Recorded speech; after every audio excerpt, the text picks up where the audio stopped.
So mga kangkol, pag wala kayong eskwela ang gamit, ito plywood gagamitin nyo pag nag-layout kayo ng bahay. Yan. Talagang eskwelado yan mga kangkol. Ayan o. At diyan sa kabila. Yan. Plywood lang gagamitin nyo, basic lang. Para makuha talaga yung tuwid.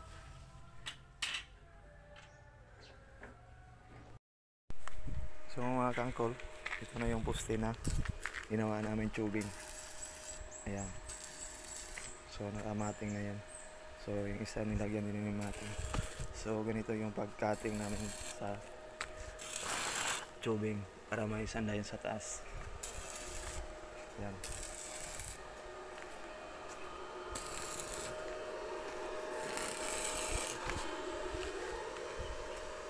Ayan.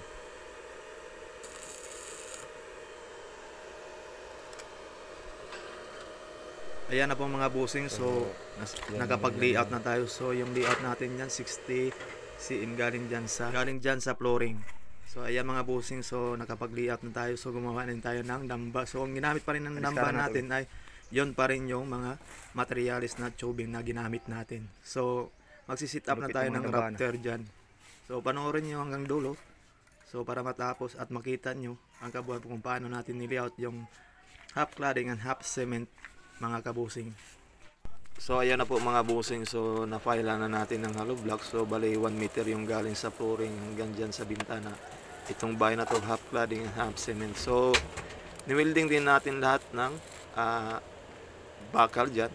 So yung kabilya galing dyan sa poste o lahat ng mga vertical. So para matibay din. So hindi natin kailangan na talian na kasi yung poste natin ay tubing pa rin. So ni-welding na lang natin. So yung iba ay tinatalian din natin ng tie wire. So mga kaangkol, mga busing, panoorin nyo hanggang dulo, hanggang matapos itong video para makita nyo kung paano natin ginawa, sinit up at nililiat itong bahay na to.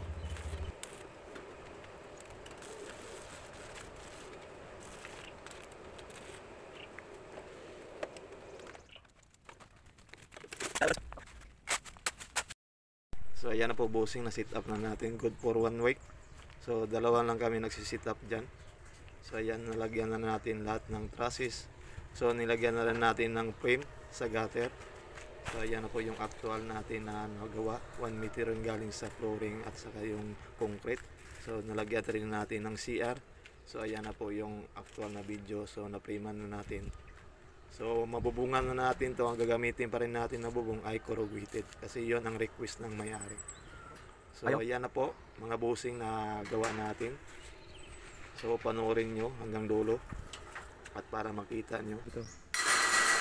Kasi nalagyan ng installation foam. So other bukas mag-roofing na kami.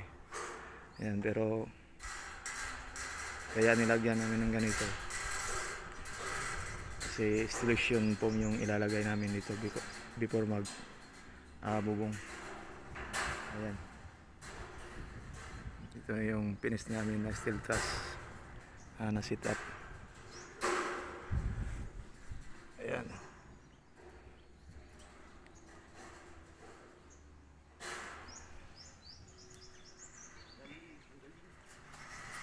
Ayan yung kasama ko si Uncle Luno, no? Parang easy lang sa kanya, tumutuloy-tuloy lang.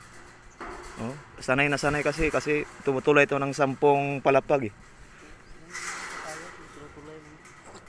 Oh, ayan. Kahit walang harness yan, tumutuloy yan. Kahit sa alambre, tumutuloy yan.